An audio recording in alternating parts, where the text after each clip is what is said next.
साथियों, दिव्य दीप दर्पण में आप सभी का बहुत बहुत स्वागत है।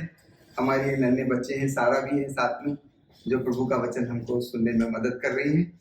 ये हमारे बच्चे Our Lady of Health Shrine के हैं। आप सभी का बहुत बहुत स्वागत है। अपना नाम बताइए। मेरा नाम फ्रांसिस्का है। मेरा नाम सृष्टि है। मेरा नाम स्टेफी है। मेरा नाम आयुषी है। मेरा नाम साक्षी है। मेरा नाम स्मिता है। आज हम बाइबल के उत्पत्ति ग्रंथ के 22वें अध्याय के 42 अध्याय के बारे में पढ़ेंगे। याकूब को पता चला कि मिस्र में अनाज मिलता है। किसको पता चला? याकूब। इसलिए उसने अपने पुत्रों से कहा, तुम लोग एक दूसरे का मुंह क्यों देख रहे हो? फिर उसने कहा, देखो मैंने सुना है कि मिस्र में अनाज मिल रहा है। कहाँ अनाज मिल रहा है? मिस्र देश में। इसलिए वहां जाकर अपने लिए अनाज खरीद लाओ, जिससे हमारे प्राण बच जाएं और हम नहीं मरे। इसलिए यूसुफ के भाइयों में से 10 भाई अनाज खरीदने मिस्र गए।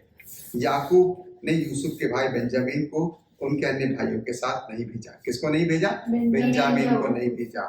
उससे भय था कि कहीं वो किसी विपत्ति में न पड़ जाएं। इस्राएल के पुत्र दूसरे लोगों के साथ अनाज खरीदने आए, क्योंकि कनान देश में अकाल पड़ा था। कहाँ अकाल पड़ा था? उस समय यूसुफ समस्त मिस्र का शासन करता था और सभी निवासियों को अनाज बेचता था। यूसुफ के भाई उसके पास आए और उन्होंने उसे दंडवत किया। किसे दंडवत किया? यूसुफ को। यूसुफ ने उन्हें देखते ही पहचान लिया, किंतु उसने उनसे अपरिचित होने का स्वांग भरकर कठोर स्वर में पूछा। कैसे स्वर में पूछा? तुम लोग कहाँ से आए हो? उन्होंने उत्तर दिया, कनान देश। कहाँ से आए? कनान देश। अनाज खरीदने के लिए। यूसुफ तो अपने भाइयों को पहचान गया, किंतु उन्होंने उसे नहीं पहचाना। किसने नहीं पहचाना? उनके भाइयों ने। तब यूसुफ को अपने उन सपनों की याद आई जो उसने उसके विषय में देखे थे। उसने उससे कहा, तुम लोग गुप्तचर हो, तुम लोग इस देश की कमजोरियों का पता लगाने आए हो? उन्होंने उत्तर दिया, नहीं महोदय, हम आपके दास अनाज खरीदने आए। क्या खरीदने आए? हम सब एक ही व्यक्ति के पुत्र हैं। हम ईमानदार आदमी हैं। आपके दास हैं, गुप्तचर नहीं। कौन है? दास हैं, गुप्तचर नहीं। परंतु उसने उत्तर दिया, नहीं, तुम लोग केवल इसलिए आए हो कि इस देश की कमजोरियों का पता लगा दो। उन्होंने उत्तर दिया, हम आपके दास कनान निवासी एक ही व्यक्ति के पुत्र 12 भाई हैं। कितने भाई हैं? 12 भाई हैं। कितने भाई हैं? 12 भाई हैं। सबसे छोटा भाई हमारे पिता के पास है और एक नहीं रहा। यूसुफ ने उन्हें उत्तर दिया, मैंने तुमसे जो कहा वही ठीक है। तुम गुप्तचर हो, तुम्हारी इस प्रकार परीक्षा की जाएगी।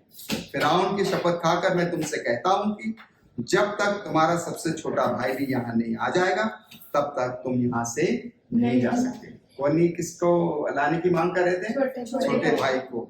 अपने भाई को लाने के लिए अपने में से किसी को भेजो। इस बीच तुम कैद में रहोगे, जिससे इस बात की परीक्षा की जाए कि तुम सच कहते हो या नहीं। उनकी क्या ली जाए? परीक्षा। फिरौन की शपथ, तुम लोग गुप्तचर हो। यूसुफ ने उन्हें 3 दिन तक कैद में डाल दिया।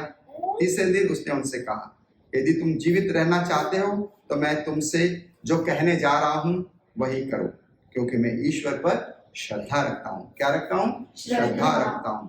यदि तुम सच्चे हो तो तुम में से एक भाई यहाँ कैद में रहेगा। कौन कैद में रहेगा? एक भाई।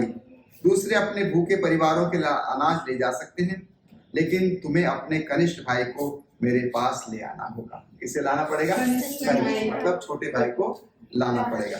तभी तुम्हारी बात सच निकलेगी और तुम लोग जीवित रहोगे। उन्होंने ऐसा ही किया। एक दूसरे से कहा, हम अपने भाई के साथ जो अन्याय किया उसका दंड हम भोग रहे हैं। उसने हमसे दया की याचना की और हमने उसकी दुर्गति देखकर भी उसे ठुकराया। इसी से हम यह विपत्ति भोग रहे हैं। रूबेन ने उनसे कहा, मैंने तुम लोगों को कितना समझाया कि बच्चे के साथ अन्याय मत करो, किंतु तुमने मेरी एक भी नहीं सुनी और अब हमसे उनके खून का बदला लिया जा रहा है। उन्होंने दुभाषियों का उपयोग किया था, इसलिए उन्हें मालूम नहीं था कि यूसुफ उनकी बातें समझ रहा है। यूसुफ उनसे अलग हो गया और रोने लगा। बाद में उसने लौटकर उनमें से बातचीत की। इस प्रकार यूसुफ अपने भाइयों को पहचान जाता है ना, और वो रोने लगता है, क्योंकि वो जानता है कि उसका पिता कनान में है और वो सारी बातें समझकर रोने लगता है, अपना भाइयों के प्रति लगाव उसका हो जाता है।